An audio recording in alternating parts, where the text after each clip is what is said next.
جناب اسپیکر، جیسے کہ اس ایوان کو آگاہی ہے کہ پچھلے کچھ دنوں سے 27ویں میں موو کر لوں سر، موو کر دیجیے، میں موو کر کے بات کرتا جی ہوں. پھر بات کر لیجیے گا. Sir, I wish to move that the bill further to amend the Constitution of Islamic Republic of Pakistan, the Constitution 27th Amendment Bill 2025, as passed by Senate, be taken into consideration at once. جی salient features ذرا بتا دیجیے. جناب speaker, 26ویں آئینی ترمیم کے وقت کافی بحث مباحثے کے بعد اس ایوان میں موجود جو دو بڑی پولیٹیکل پارٹیز ہیں، انہوں نے چارٹر آف ڈیموکریسی میں قوم سے کیے گئے وعدے کے بارے میں کچھ ایڈجسٹمنٹس کی، جس میں سے ایک بنیادی نقطہ تھا آئینی عدالت کے قیام کا. اس وقت خیال یہ تھا کہ ترمیم جو ہے وہ مشاورت سے ہی ہونی چاہیے، اور ہمیشہ آئین میں ترمیم جو ہے وہ لارجر کنسنسس ڈیولپ کر کے کی جاتی ہے. ہمارے اپوزیشن کے بیٹھے ہوئے دوستوں کو بھی جمعیت علماء اسلام کے سربراہ مولانا فضل الرحمان صاحب نے آن بورڈ رکھا، اور آپ سب کے علم میں ہے کہ ان کے کہنے پہ ہم نے آئینی عدالت کے قیام کی بجائے آئینی بینچز کے قیام پہ اتفاق کیا، اور پھر وہ ترمیم پاس ہوئی. اس کے علاوہ کچھ اور ترامیم بھی تھی اسی میں، جس میں جوڈیشل کمیشن کی جو حیت تھی اسے تبدیل کیا گیا، اور جو پارلیمان کا شروع سے یہ فیصلہ تھا کہ جو ججز اپوائنٹمنٹ ہے وہ دنیا بھر میں ایک لارجر کولیجیم کرتا ہے، جس میں جوڈیشری کے لوگ بھی ہوتے ہیں، ایگزیکٹو بھی ہوتی ہے، اور لیجسلیچر بھی ہونی چاہیے. یہی 18ویں ترمیم کا اصل مفہوم اور مقصد تھا. بہرکیف اسے ہم نے 19ویں ترمیم کے ذریعے کچھ وجوہات کی بنا پہ تبدیل کر دیا، اور پارلیمانی کمیٹی کو ہم نے انٹروڈیوس کروا دیا. پھر اس پارلیمانی کمیٹی میں 4 اپوزیشن اور 4 حکومتی اراکین بیٹھتے تھے. آپ نے دیکھا تاریخ میں کیا کیا ہوتا رہا کہ جب 8 کے 8 اراکین نے بھی کسی فیصلے کو مسترد یا تبدیل کیا جوڈیشل کمیشن کے، تو اس کو بھی ہوا میں اڑا دیا گیا. ایک سنگل جج صاحب ہائی کورٹ میں بیٹھ کے اس فیصلے کو، پارلیمان کے متفقہ فیصلے کو، وہ تبدیل کرتے رہے. بہرکیف یہ ترمیم پاس ہوئی.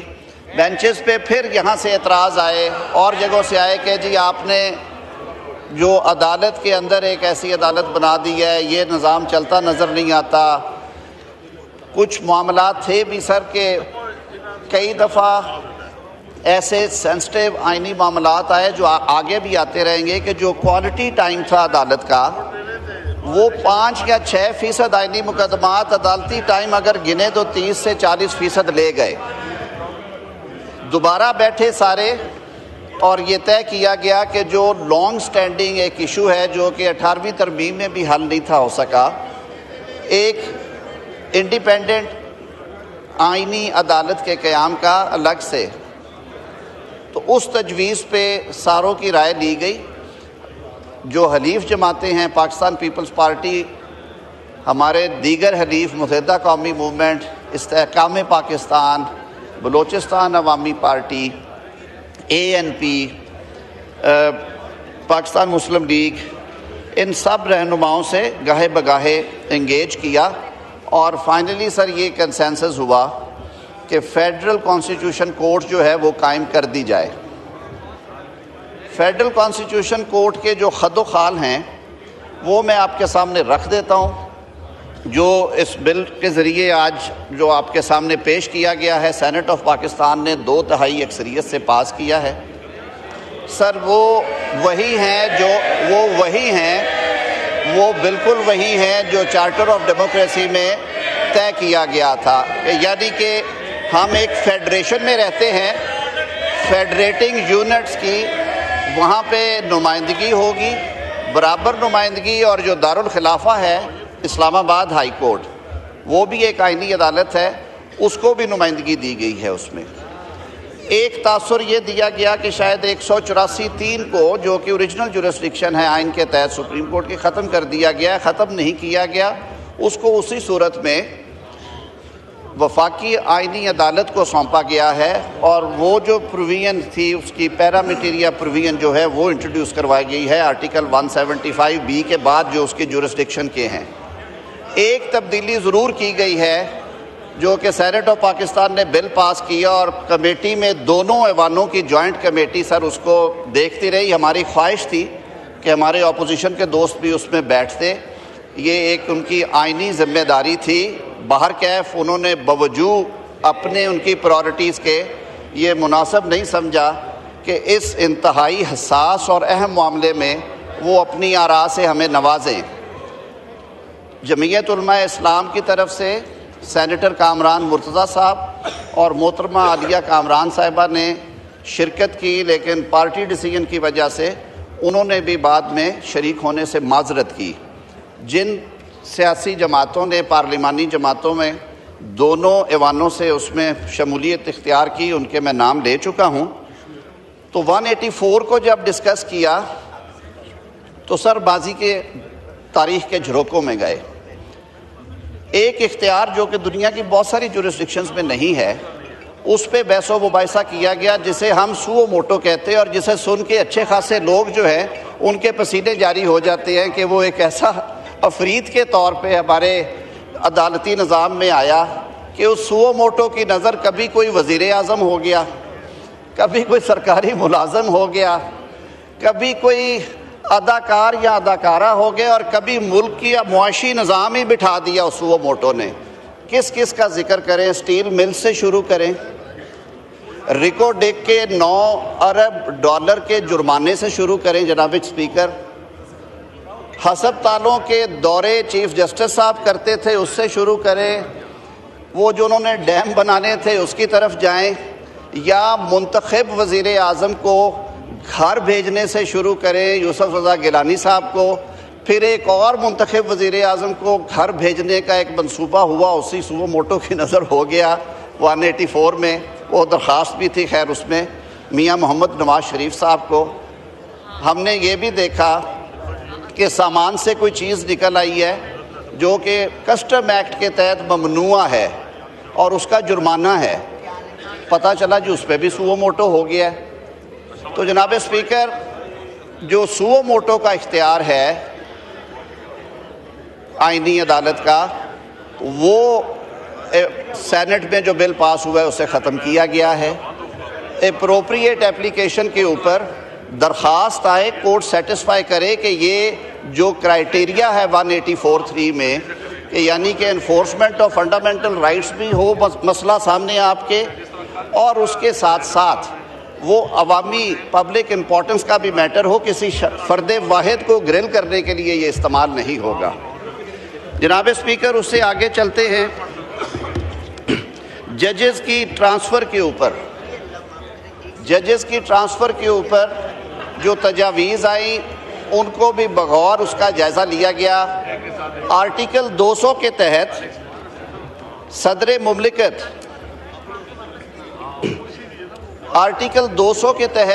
مملکت کسی بھی جج صاحب کا جو کہ ہائی کورٹ میں اپنے فرائض سر انجام دے رہے ہیں، ایک ہائی کورٹ سے دوسرے ہائی کورٹ میں تبادلہ تجویز کر سکتے تھے اور پھر اس پہ مناسب احکامات جاری کر سکتے تھے، پرووائڈیڈ کہ جس جج کا تبادلہ ہونا ہے وہ کنسینٹ کرے، جس ہائی کورٹ سے انہوں نے جانا ہے اس ہائی کورٹ کے چیف جسٹس جو ہیں وہ کنکرنس دیں، جس ہائی کورٹ میں انہوں نے پہنچنا ہے یعنی جہاں ان کا تبادلہ کیا ہے وہاں کے چیف جسٹس صاحب کنکرنس دیں، پھر چیف جسٹس پاکستان اس کی کنکرنس دیں، اور اس کے بعد وزیر اعظم کی ایڈوائس پہ اس پہ عمل درآمد ہو جاتا تھا۔ ماضی میں سر آرٹیکل 200 کے تحت تبادلے ہوئے، وہ چیلنج بھی ہوئے، کورٹ کے سامنے گئے، اس میں یہ بھی دیکھا گیا کہ آیا یہ آئینی فریم ورک میں ہوئے، اور ساتھ اس میں سینیورٹی کا بھی ایشو آیا۔ سر بحث مباحثے اور غور و خوض کے بعد یہ طے پایا کہ آرٹیکل 200 میں ترمیم کر کے جو جوڈیشل کمیشن آف پاکستان ہے، جس کی سربراہی چیف جسٹس کریں گے، جس میں 5 جج صاحبان سپریم کورٹ آف پاکستان اور آئینی عدالت سے ہوں گے، جس میں پارلیمان کی اپوزیشن کے 2 اراکین ہیں، حکومتی بینچوں سے 2 اراکین ہیں، جس میں جناب اسپیکر آپ کا بھی نامنی ہے، جس میں بار کونسل بھی بیٹھتی ہے، اور جس میں اٹارنی جنرل اور لا منسٹر کی بھی نمائندگی ہے۔ تو وہ جوڈیشل کمیشن جو ججز کو اپوائنٹ کر سکتا ہے، جو ججز کی کنفرمیشن پہ فیصلہ کر سکتا ہے کہ انہوں نے مستقل ہونا ہے یا نہیں، جو ججز کی پرفارمنس ایویلویشن کر سکتا ہے، اسی کمیشن کو یہ اختیار دیا گیا کہ وہ کمیشن تبادلہ کرے۔ تو ایک تجویز یہ تھی کہ اس تبادلے کے بعد اگر جج صاحب انکار کرتے ہیں کہ میں نے سندھ کی بجائے بلوچستان کی بجائے لاہور میں نہیں کام کرنا، یا لاہور کی بجائے پشاور میں نہیں کرنا، تو پھر وہ ریٹائر تصور ہوں گے۔ اس پہ بحث کے بعد یہ ترمیم لائی گئی اور ہم نے اس ترمیم کو قبول کیا۔ طے یہ ہوا کہ جوڈیشل کمیشن آف پاکستان میں یہ بحث کے بعد ججز ٹرانسفر ہو سکتی ہے on such conditions as determined by the commission in that particular case, کہ انہیں 1 سال کے لیے بھیج رہے ہیں، 6 ماہ کے لیے، 2 سال کے لیے، اتنے عرصے کے لیے، یا مستقل تبادلہ ہے اگر وہ کہتے ہیں۔ وہاں پہ یہ بھی شک رکھی گئی کہ کمیشن اگر سمجھے مناسب تو ان جج صاحب کو بلا کے ان سے رائے بھی لیں یا ان کا موقف بھی سنیں۔ فیصلہ ہو جانے کے بعد اگر اس پہ عمل درآمد میں جج صاحب انکار کرتے ہیں تو آرٹیکل 209 کے تحت جو سپریم جوڈیشل کونسل ہے، جس میں اب 7 جج صاحبان بیٹھے ہوں گے، 5 جج صاحبان اعلیٰ ترین عدالتوں سے، سپریم کورٹ آف پاکستان سے اور فیڈرل کانسٹیٹیوشنل کورٹ سے، اور 2 سینئر بورڈ چیف جسٹسز، تو پھر یہ معاملہ وہاں پہ جائے گا۔ وہ ایگزامن کریں گے کہ آیا جو جج ٹرانسفر ہوئے ہیں ان کا موقف درست ہے یا وہ درست نہیں ہے، اور اس صورت میں ان کے خلاف کارروائی ہو سکتی ہے۔ سر اسی طرح یہ معاملہ بھی تھا کہ جو دونوں عدالتیں، کیونکہ اب 2 عدالتیں ہیں ایپیکس لیول پہ، آئینی عدالت کے تقریباً وہی اختیارات ہیں جو کہ آئینی بینچز کو دیے گئے تھے، یعنی کہ آئین کے آرٹیکل 184 کے تحت جو اختیارات سپریم کورٹ کو حاصل تھے وہ ہم نے 26ویں ترمیم کے تحت دے دیے آئینی بینچز کو۔ وہ اختیار اب آئینی عدالت استعمال کرے گی۔ 186 کے کچھ اختیارات ہیں جب 2 صوبوں کے درمیان معاملہ ہے یا صدر مملکت ریفرنس بھیج دیتے ہیں کہ اس پہ رائے دیں، وہ معاملات ہیں۔ کچھ کیسز کی ٹرانسفر کے حوالے سے ہوتا ہے کہ ایک جگہ سے دوسری جگہ کئی دفعہ ضرورت ایسی پیش آتی ہے، تو وہ چیپٹر جو ہے، کچھ اختیارات جو ہیں وہ دے دیے گئے آئینی عدالت کو۔ اس کے علاوہ 199 آرٹیکل کے تحت جو ریٹ پٹیشنز ہوتی ہیں ہائی کورٹس میں، اس میں سے جو آرڈرز پاس کیے جاتے ہیں، جو احکامات جاری ہوتے ہیں، ان میں بھی سر ایک ہارمنی رہے سارے ملک میں، کیونکہ سندھ میں آئینی بینچز ہیں، باقی صوبوں نے ابھی تک نہیں بنائے۔ وہ جورسڈکشن بھی کنفر کر دی گئی آئینی عدالت کو۔ اس میں ایکسیپشنز رکھی گئی ہیں، جیسے فیملی یا رینٹ کے کیسز ہیں، اور یہ پرووائڈ کیا گیا ہے کہ such other category of cases جو کہ مجلس شورا پارلیمنٹ ڈٹرمن کرے بائی لا، کیونکہ سر یہ رکنے والا سلسلہ نہیں ہوتا، لا تو ایک لیونگ ڈاکیومنٹ، اس میں ٹائم کے ساتھ ساتھ ترامیم کی ضرورت پیش آتی ہے۔ اس کے علاوہ جتنے مقدمات ہیں جو آئین میں درج کر دی گئی کیٹیگریز، وہ سپریم کورٹ آف پاکستان ہی سنے گی۔ فوجداری مقدمات ہیں، دیوانی مقدمات ہیں، کمپنی کارپوریٹ کمرشل کے ہیں، ٹیکسیشن کے بہت سارے کیسز ہیں، وراثتوں کے کیسز ہیں۔ سر یہ وہ 60-62 ہزار مقدمے ہیں جو ساری دنیا میں سپریم کورٹ یا ہائی کورٹ سنتی ہے، اور وہ مقدمات جیسے میں نے پہلے عرض کیا، آئینی مقدمے آنے کی وجہ سے جو ہماری ہسٹری ہمیں بتاتی ہے کہ اعلیٰ ترین عدالت کا زیادہ تر وقت ہفتوں کے حساب سے سر فل کورٹس بیٹھتی رہی ہیں اس ملک میں، لارجر بینچ بیٹھتے رہے ہیں، اور وہ مہینوں مقدمے چلتے ہیں، اور باقی ساری دنیا کوئی ڈیرہ غازی خان سے، کوئی تربت سے، کوئی لورا لائی سے، کوئی کراچی سے، کوئی سکھر سے، کوئی خیبر پختونخوا کے بنو اور کوہاٹ سے آتا ہے، اور وہ واپس لوٹ جاتا ہے کہ جی بینچ اویلیبل نہیں ہے۔ وہ کیٹیگری آف کیسز جو میں نے بیان کی ہے سر، وہ اب آئینی عدالت میں سنے جائیں گے۔ سپریم کورٹ آف پاکستان میں ہم یہ توقع رکھتے ہیں کہ عام آدمی کے مقدمات جو ہیں انہیں سننے کے لیے ان کے پاس مناسب وقت بھی ہوگا، انرجی بھی ہوگی۔ سر جو ہمارے موجودہ چیف جسٹس پاکستان ہیں وہ میں عرض کرتا ہوں وہ معاملہ کہیں اور ہوا ہے۔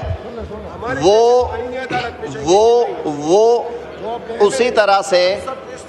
کیونکہ وہ سینئر ہیں ان رینک، تو وہی جوڈیشل کمیشن آف پاکستان کے سربراہ ہیں، وہی سپریم جوڈیشل کونسل کے سربراہ ہیں۔ فیصلہ اس کے مطابق یہ ہے کہ جو دیگر جن جگہوں پہ بھی وہ سربراہی کر رہے ہیں، جیسے لا اینڈ جسٹس کمیشن ہے یا نیشنل پالیسی میکنگ ان کی جو کمیٹی ہے، اس کے پاستا بنی extra special with Nestle milk pack cream کر دیا گیا ہے کہ آئندہ کے لیے ان دونوں عدالتوں کے چیف جسٹس صاحبان میں سے جو سینئر ہوگا بائی وے آف سینیورٹی، اگر ایک دن اپوائنٹ ہوئے ہیں تو پھر by way of seniority the day they entered into office in the high court اور دا سپریم کورٹ، تو وہ اس کی سربراہی کیا کریں گے۔ ایک اور جو تجویز تھی اسی حوالے سے، جو جوڈیشل کمیشن کی حیثیت تھی اس کے حوالے سے، کہ جو 5 رکنی جو ججز کا جو پینل ہوگا، chief justice supreme court of Pakistan, chief justice federal constitutional court of Pakistan, اور دونوں عدالتوں کے سینئر پیونی اس کے رکن ہوں گے۔ 5ویں جج صاحب کا انتخاب وہ دونوں چیف جسٹس صاحبان رضامندی سے کریں گے۔ Please order in the house, اگر نہیں ہو order in the house, please lower your voices please. اگر نامینیشن نہیں ہو سکتی تو اس صورت میں معاملہ کمیشن کو سونپا جائے گا، وہ نامینیٹ کر دیں گے۔ سر یہ کچھ خد و خال ہیں اس کے جو کہ آئینی عدالت کے قیام کے بارے میں ہیں، جو کہ ججز ٹرانسفر کے بارے میں ہیں، جو جوڈیشل کمیشن آف پاکستان کی جو نئی حیثیت ہوگی اس کے بارے میں ہیں، اور جو یہ ابہام پیدا کیا جا رہا ہے کہ ان میں سے سینئر چیف جسٹس کون ہوں گے، اس کو بھی یہاں پہ دیکھا گیا ہے اور اس کا حل دیا گیا ہے۔ اور جو اگر آپ یہ بل پاس کرتے ہیں اور یہ ترمیم آئین کا حصہ بنتی ہے، 27ویں آئینی ترمیم، تو موجودہ چیف جسٹس پاکستان جسٹس یحییٰ آفریدی صاحب جو ہیں وہ ہی ان جو آئینی کمیشنز ہیں، ادارے ہیں، ان کی سربراہی کریں گے۔ اس کے علاوہ جناب اسپیکر، خیبر پختونخوا میں جو سینٹ کے انتخابات ہوئے تھے، سینٹ کے انتخابات میں تاخیر ہوئی، جس کی وجوہات قانونی بھی تھی لیکن سیاسی زیادہ تھی، کہ وہاں پہ جو منتخب ہوئے اراکین ان کو حلف دینے سے انکار کیا گیا، پھر کورٹ آرڈر آئے اس کے باوجود نہیں دیا گیا، پھر کنٹیمپٹ پٹیشنز آئیں، مین وائل معاملہ سپریم کورٹ آف پاکستان میں آ گیا اور وہاں یہ پینڈنگ رہا تقریباً 1 سال، تو 1 سال 2 ماہ کی تاخیر ہو گئی تھی۔ اب سر سینٹ جو ہے وہ ایک لیونگ انسٹیٹیوشن ہے، تحلیل نہیں ہوتا سینٹ آف پاکستان، بلکہ ہر 3 سال کے بعد انتخابات کے ذریعے ایک نیا بیچ آف سینیٹرز آتا ہے تمام اکائیوں سے۔ ہونا اب یہ تھا سر کہ جب اگلے الیکشنز آنے تھے 6 سال بعد والے، تو اس میں 14 ماہ کا گیپ آ گیا تھا، اسے پلگ ان کرنے کے لیے وہ بھی مشاورت سے کیا گیا ہے، طے کر دیا گیا کہ جس ٹرم کے لیے آپ الیکٹ ہوئے 6 سال والی، اس میں اگر آپ تاخیر سے آ کے اوتھ لیتے ہیں یا الیکشن ہوتا ہے تو وہ وقفہ جو ٹائم ہے اس میں سے منہا کر دیا جائے گا۔ وہ اس لیے سر کیا گیا کہ ابہام پیدا نہ ہو اور سینٹ کا جو نظام ہے وہ سموتھلی چلتا رہے۔ آرٹیکل 243 سر، جو کہ مسلح افواج کے سربراہان کے بارے میں ہے اور joint chiefs of staff committee کا جو ذکر کرتا ہے،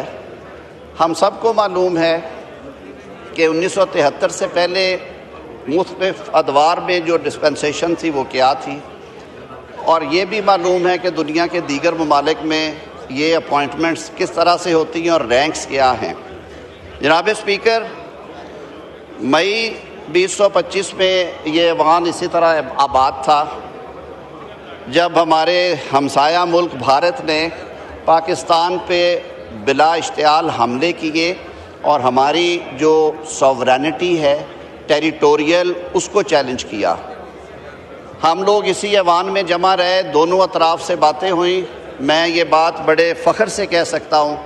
کہ ان دنوں میں ہمیں پوری قومی یکجہتی دیکھنے میں آئی اور پوری قوم نے یک زبان ہو کے افواج پاکستان کا ساتھ دیا، ریاست پاکستان کا ساتھ دیا، اور پھر اللہ تعالیٰ نے اپنی کرم نوازی فرمائی اور ایک تاریخ ساز کامیابی جو ہے وہ پاکستان کے حصے میں آئی، جس پہ ہم اللہ تعالیٰ کے حضور جتنا شکر ادا کریں وہ کم ہے، اور سر بسجود رہیں۔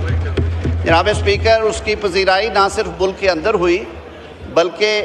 اسلامی ممالک نے OIC میں، ہمارے گلف کے ممالک نے GCC نے، ہمارے ہمسایہ ملک پاکستان کے درینہ ساتھی عوامی جمہوریہ چین نے، ہمارے لیے بہت ہی عزت و تکریم کے مقام والے ملک سعودی عربیہ نے، ہمارے دوست ترکیہ نے، آذربائیجان نے، ان تمام ممالک نے پاکستان کا نہ صرف ساتھ دیا بلکہ اس کی تعریف کی، اور پھر دنیا نے دیکھا کہ چاہے وہ امریکہ کے صدر ہوں، چاہے وہ چین کے سربراہ ہوں، چاہے وہ فرما روا سعودی عربیہ ہوں، سب نے بیک زبان کہا کہ پاکستان کی مسلح افواج نے، پاکستان کی فوج کے سربراہ جنرل عاصم منیر کی قیادت میں اس وقت جو خوبصورتی کے ساتھ، جس طرح سے اور جس پریسیژن کے ساتھ اور ماڈرن ٹیکنالوجیز کو استعمال کرتے ہوئے جس ہم آہنگی کے ساتھ فضائیہ اور بحری فوجوں کو ساتھ ملا کے اس جنگ میں بھارت کو جواب دیا ہے، اس کی مثال نہیں ملتی۔ جناب اسپیکر، قوم کے بہادر سپوت کو حکومت پاکستان نے مشاورت کے بعد فیلڈ مارشل کے اعزاز سے نوازا۔ فیلڈ مارشل کا اعزاز بلا شبہ ان کی اس پیشہ ورانہ کارکردگی اور مہارت اور ان کی اس جنگی حکمت عملی کی وجہ سے دیا گیا۔ میں خود یہ بات کرتا ہوں، وی were part of war committee جو نیشنل سیکیورٹی کمیٹی کے نیچے بنی، اس میں اور وفاقی وزراء بھی تھے، وزیر اعظم صاحب اس کی سربراہی کرتے تھے۔ اس دفعہ دفاعی حلقوں سے یہ بات آئی کہ جی یہ کیونکہ حملہ ہونا ہی ہونا ہے، یہ جو سارا فالس فلیگ بنایا گیا تھا یہ ایک پلانٹ تھا پہلگام والا، تو آپ ایک کمیٹی قائم کریں اور تمام فیصلے ایک ٹیبل پہ بیٹھ کے ہونے چاہیے۔ اور پھر ان 15 یا 20 دنوں میں ہم نے خود دیکھا کہ جس مہارت کے ساتھ، خندہ پیشانی کے ساتھ، تحمل کے ساتھ فیصلے کیے گئے، ان کی بھی مثال نہیں ملتی۔ جناب اسپیکر، فیلڈ مارشل کا رینک لینے کے بعد ضروری سمجھا گیا کہ اس کو بھی اس لیگل ڈسپنسیشن میں اکنالج کیا جائے۔ سر، جہاں تک تو اپوائنٹمنٹ ہے چیف آف آرمی سٹاف کی فوج کے سربراہ کے طور پہ، وہ ریگولیٹ ہوتی ہے آرمی ایکٹ کے تحت، وہ اپوائنٹمنٹ کی جاتی ہے وزیر اعظم کی ایڈوائس پہ صدر مملکت کی جانب سے۔ فیلڈ مارشل جو ہے وہ رینک ہے سر، ایک 5 سٹار، جو کہ اور بھی بہت سارے ممالک میں ہیں اور ہمارے کامن ویلتھ کے جو ممالک ہیں ان میں بھی ہے۔ یہ اعزاز جو ہے یہ آپ کے ساتھ تاحیات رہتا ہے۔ اس کی اکنالجمنٹ میں اس میں یہ طے کر دیا گیا، اور ہم نے سر ماضی کے جھروکوں میں جب جھانکا ہے تو یہ بھی دیکھا ہے کہ ان اعلیٰ عہدوں پہ جو اپوائنٹمنٹس ہیں ان کو جب کبھی بھی ریووک کیا گیا اس کے اثرات کیا آئے ہیں۔ تو سر، پارلیمان ایک مقتدر ادارہ ہے، پاکستان کے عوام نے آئین پاکستان کے تحت آپ سب کو منتخب کر کے اس ایوان میں بھیجا، اور آپ ہی قائد ایوان کا انتخاب کرتے ہیں، اور آپ کی طاقت سے ہی قائد ایوان دیگر فیصلے کرتے ہیں۔ یہ پارلیمانی نظام ہے۔ پارلیمان کی جو سپریمیسی ہے اور دونوں ایوانوں کے جو فیصلوں کی طاقت ہے وہ بھی ہم کے سامنے ہے سر۔ آرٹیکل 243 میں یہ بھی طے کیا گیا کہ اگر آپ اپنے قومی ہیروز کو اس طرح کے ٹائٹل سے فیلڈ مارشل یا martial of the air force یا ایڈمرل آف دا فلیٹ بناتے ہیں تو پھر یہ اعزاز کسی فرد واحد کا اختیار نہیں ہوگا کہ وہ واپس لے رہا ہے. یہ تاحیات ہے. اگر ویلڈ گراؤنڈز ہیں جن کے اوپر آپ سمجھتے ہیں کہ یہ وڈرا ہونا چاہیے تو یہ استحقاق پارلیمان کو دیا گیا ہے. وہ جوائنٹ سٹنگ میں ووٹ کے ذریعے بحث مباحثے کے بعد یہ فیصلہ کریں گے. سر اسی طرح آرٹیکل 248 میں تجویز تھی کہ جو آپ کے صدر ہیں وہ چاہے آئل کے اس طرف بیٹھے ہوئوں کی طرف سے الیکٹ ہوں یا آئل کی اس طرف بیٹھے ہوئوں کی طرف سے الیکٹ ہوں، ان کا انتخاب پارلیمان کرتی ہے اور صوبائی اسمبلیاں کرتی ہیں. سر صدر مملکت جو ہیں وہ ریاست کی ایک سب سے بڑا آئینی عہدہ ہے اور دنیا جہان کے ممالک نے اس عہدے کو عزت اور تکریم سے نوازا ہے اور کچھ لیگل کانسٹیٹیوشنل امیونٹیز بھی دی ہیں. اس امیونٹی کو بھی سر تجویز کیا گیا ہے کہ یہ life time who after the retirement. یہ نہیں ہے کہ آج صدر صاحب گئے ہیں اور کل انہیں سمن آ رہا ہے میجسٹریٹ کا، پرسوں سمن آ رہا ہے سیشن عدالت کا، اس کے بعد فلاں کا تھانے دار باہر کھڑا ہے. وہ چاہے ادھر سے الیکٹ ہوں یا ادھر سے ہوں، وہ اگر ریٹائر ہو گئے ہیں تو وہ امیونٹی رہے گی. اس میں ایکسیپشن ڈالی گئی ہے کمیٹی سٹیج پہ کہ اگر وہ دوبارہ پبلک آفس میں آتے ہیں تو وہ امیونٹی ویو ہو جائے گی. تو سر یہ وہ کچھ حد و خال ہیں جو کہ میں نے آپ کے سامنے رکھے ہیں. میری آپ سے گزارش ہوگی کہ ہم نے پوری کوشش کی ہے کہ مشاورت کے عمل کے ساتھ یہ کریں. ہم نے جلد بازی نہیں کی. جوائنٹ کمیٹی بٹھائی جس میں جتنی پارلیمان میں جماعتیں ہیں ماسوائے 2 یا 3 ہماری جو جماعتیں اپوزیشن بینچز پہ بیٹھتی ہیں ان کے پوری کوشش کی گئی کہ ساروں کا جو نقطہ نظر لیا جائے. سٹینڈنگ کمیٹی میں آنا آپ کے لیے بہت ضروری تھا. یہ فیصلہ آپ کا یا آپ کی قیادت کا تھا. سب احباب نے اس میں 3 روز تک ہم عرق ریزی کرتے رہے. گھنٹوں کے سیشنز ہوئے اور یہ جو 5 ایریاز ہیں ان کو کور کر کے جو ترامیم لائی گئی وہ سینٹ کے سامنے رکھی گئی. سینٹ نے یہ منظور کیا ہے. یہ 59 کلازز ہیں. میرے بہت سارے وکلاء دوست ہیں، ہمارے استاد بھی بیٹھے ہیں یہی ایوان میں. ان 59 میں سے سر کوئی 47-8 کے قریب کانسیکوینشل امینڈمنٹس ہیں جو آئینی عدالت کے قیام کی وجہ سے کرنا پڑی ہیں، کورسپونڈنگ پروویژنز جو ہیں. باقی جو فنڈامنٹلی میں نے عرض کر دیا ہے یہ وہ 5 چیزیں ہیں. میری یہ استدعا ہوگی جناب اسپیکر کہ یہ ایوان اس پہ سیر حاصل بحث کرے اور جب آپ سمجھیں کہ بحث مناسب بحث ہو چکی ہے کنکلوژن کے اوپر سر اس پہ ووٹ کیا جائے گا. آج آپ شروع کروائیں یہ سلسلہ. ہم یہاں پہ بیٹھے ہیں، میرے دیگر ساتھی وفاقی کابینہ سے بیٹھے ہیں، وہ ہم جواب دینے کے لیے تیار ہیں. میں ایک بار پھر حکومت کی جو اتحادی جماعتیں ہیں، پاکستان پیپلز پارٹی، متحدہ قومی موومنٹ، استحکام پاکستان پارٹی، بلوچستان عوامی پارٹی، عوامی نیشنل پارٹی، پاکستان مسلم لیگ، چودھری صالح حسین صاحب ہیں، جناب اعجاز الحق صاحب ہیں، سب دوستوں کا اگر میں کچھ بھول رہا ہوں تو وہ بھی مجھے یاد کرا دیا جائے، میں اس کی معافی چاہوں گا. ان سب دوستوں کے شکر گزار ہیں کہ انہوں نے ہر وقت